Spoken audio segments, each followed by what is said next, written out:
की बात में आज हम बात करेंगे कहावतों का सिलसिला है। पहले हम कुछ सेशन कर चुके हैं कहावतों पे। हम कहावतों में ये देखते हैं कि इनका पस मंज़र क्या है, पसे पर्दा कहानी क्या है, क्यों कहावतों ने जन्म लिया, क्यों कहावतें बनी हैं। तो बहुत मशहूर आज दो कहावतें करेंगे, छोटी छोटी है, मगर इन दोनों का ताल्लुक़ अकबर बादशाह के 9 रतन से है। 9 रतन में हमने कुछ सेशन किए हैं तफसीली कि अकबर बादशाह के 9 रतन क्या थे, 9 शख्सियात क्या थी। 9 शख्सियात में सबसे बड़ी खूबी ये थी कि जो एक एक शख्सियात उन्होंने चुनी थी वो अपने फील्ड की बहुत माहिर थी, जिसे मेंटोर कहा जाता है। तो एक कहावत आपने ज़रूर सुनी होगी। कहावत है कि जितनी चादर हो उतने पाँव फैलाने चाहिए। कहावत उर्दू में जो है, जितनी चादर हो उतने पाँव पसारिए। तो अब ये फ़ारसी में, क्योंकि अकबर बादशाह की दरबार जो थी वो पर्शियन थी, फ़ारसी ज़बान थी, तो फ़ारसी से ये राय जो है उसके बाद फिर हमारी उर्दू ज़बान में ये कन्वर्ट होकर आए हैं। तो इसका असल जो है पसे पर्दा कहानी इसकी ये है कि कहते हैं कि अकबर बादशाह ने बीरबल, जो उनके 9 रतन में शामिल था, जाड़े के दिन आ गए, सर्दियाँ आ गई, तो ये मालूम हुआ, सर्वे हुई कि लोग जो है सर्दी से कांप रहे हैं, उनके पास सहूलियात नहीं हैं, चादरें नहीं हैं, जिसको आम फहन में आजकल हम कंबल कहते हैं, वो नहीं है ओढ़ने के लिए। तो अकबर बादशाह ने बीरबल को हुक्म दिया कि इस तरह करो कि एक मखसूस तादाद में तुम चादरें बनवा लो, कंबल बनवा लो कि लोगों को हम सर्दियों से बचाने के लिए ये कपड़े दें। तो कहते हैं कि बीरबल ने एक बहुत बड़ी तादाद में चादरें बनवाई कि जाड़े में लोगों को, मुस्तकीन को दी जाएं।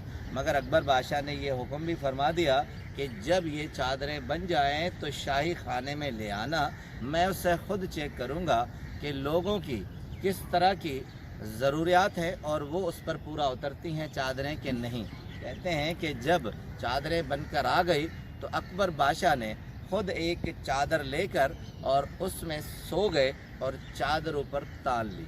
अब चूँकि अकबर बादशाह का कद बहुत बड़ा था, लंबा था, और चादरें सतही लोगों के, मीडियम लोगों के लिए बनाई गई थी।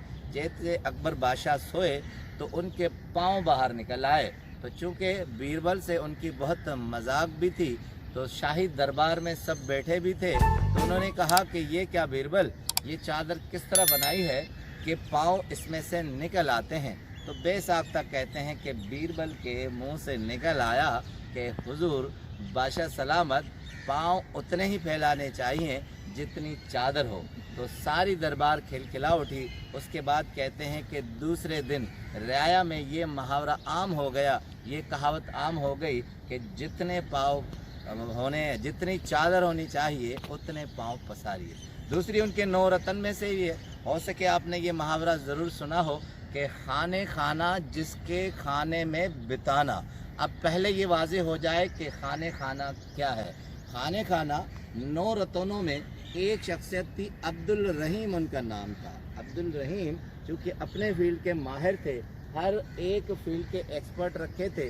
जैसे तानसेन बहुत बड़ा गवैया था, तो मौसीकी का हेड था, मेंटोर था। उसके बाद अबुल फजल और फैज़ी दानिशवर थे, बड़ा इल्म रखते थे, इसलिए अब्दुल रहीम शायर था। और कहते हैं उसके दोहे बहुत मशहूर थे, संस्कृत ज़बान से भी वाकिफ़ था और दिल्ली में पैदा हुआ। 1627 में 70 साल की उम्र में दिल्ली में ही उनकी कब्र है, वहीं फौतगी हुई। कहते हैं बहुत अच्छा शायर था और उससे फ़ारसी पर बड़ी महारत हासिल थी। तो शायरी में उन्होंने तखल्लुस खाना रखा था।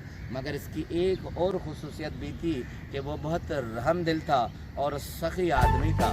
उसकी कहते हैं कि ये खूबी ऐसी थी कि वो लोगों को, मुस्तकीन को, ज़रूरतमंदों को देखता था, मगर ये भी ज़रूर देखता था कि उनमें अगर अना है तो उनकी अगर ज़रूरत पूरी की जाएगी तो उनकी अना को ठेस पहुँचेगी। बिताना फ़ारसी में कहते हैं अशरफी को। तो उन्होंने एक तरीका राय ये किया कि वो उनके घर पे, क्योंकि दावत आम तो दरबार में चलती थी, तो घरों पे भी खाना पहुंचा दिया करते थे। तो मुस्तकीन जो थे उनका मालूम करते थे, तो उनके पास जब खाना जाता था तो उनके अंदर बिताना यानी अशरफी डाल देते थे कि वो जब खाएंगे तो अशरफी निकल आएगी, न किसी और को पता चलेगा, न ही उनकी जगह साई होगी, न उनके ज़र्फ़ को कोई कदगन आएगी।